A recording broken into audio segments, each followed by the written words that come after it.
I don't need another flu shot. I had a flu shot last year. A swine flu epidemic may be coming. Swine flu shot? Well, I don't know. I've been thinking about it. It could make you very sick. Swine flu? Man, I'm too fast to let it catch me. You'll want to be protected.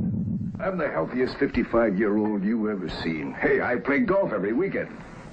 Get a shot of protection. The swine flu shot. Joe brought it home from the office. He gave it to Betty and one of his kids and to Betty's mother. But Betty's mother went back to California the next day. On her way to the airport, she gave it to a cab driver, a ticket agent, and one of the charming stewardesses. At school, Joe's kid gave it to some other kids, and Mrs. Merrill got it and gave it to her husband. In California, Betty's mother gave it to her best friend, Dottie. But Dottie had a heart condition and she died. But before she died, Dottie gave it to her girlfriend, the mailman, the paper boy, and the vet when she went to pick up her chihuahua. If a swine flu epidemic comes, this is how it could spread. You'll want to be protected, especially if you're elderly or chronically ill. Get a shot of protection, the swine flu shot. The flu virus seemed very real indeed. This virus was the cause of a pandemic in 1918 and 1919 that resulted in over 500,000 deaths in the United States, as well as 20 million deaths around the world. See how easy it is to... Thus, the U.S. government's publicity machine was cranked into action to urge all America to protect itself against the swine flu menace. Influenza is serious business. During major flu epidemics, millions of people are sick and thousands die. Well, this year you can get protection. The vaccines are safe, easy to take, and they can protect you against flu. So roll up your sleeve. Protect yourself. One of those who did roll up her sleeve was Judy Roberts. She was perfectly healthy, an active woman, when in November of 1976, she took her shot.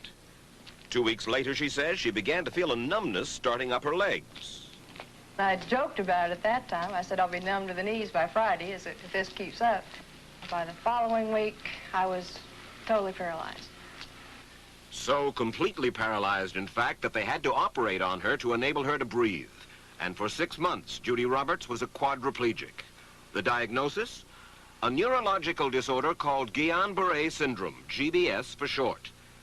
These neurological diseases are little understood. They affect people in different ways. As you can see in these home movies taken by a friend, Judy Roberts' paralysis confined her mostly to a wheelchair for over a year. But this disease can even kill. Indeed, there are 300 claims now pending from the families of GBS victims who died, allegedly as a result of the swine flu shot. In other GBS victims, the crippling effects diminish and all but disappear. But for Judy Roberts, progress back to good health has been painful and partial.